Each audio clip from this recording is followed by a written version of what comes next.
think this march should be going ahead? Well, I mean, I'm not there at the march. I probably won't be attending tomorrow either.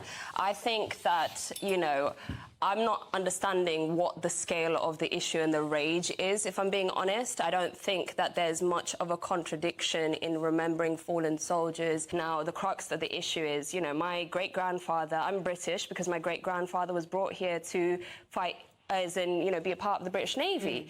And then on the other side, my grandfather was a leader in the liberation of Bangladesh. So for me, I don't see there being much conflict on, you know, people fighting or protesting about another world conflict that people are dying in.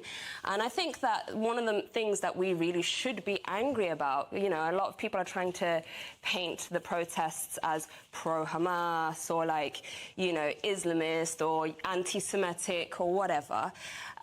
You know, the government under Rishi Sunak allocated £54 million to anti-Semitism education.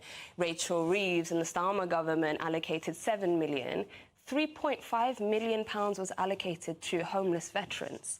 That should be more outrageous than the fact that, you know, there is even a protest going on. What about the veterans that are homeless? Do they not, you know, we've got billions being paid to Ukraine every year. What about the veterans? Are we supposed to fight for a country that doesn't fight for us or represent us? I don't think so. The Tory party are very much pro-conscription.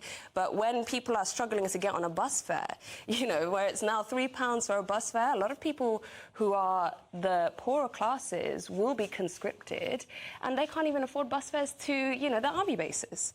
So I think we're getting enraged and overly emotional on the wrong issues when, you know, the bigger issues at hand is, you know, how are we going to convince people to fight for this country? How are we going to convince people to remember something that we're actively not even understanding that, you know, why are we fighting now? Why should we fight now? So.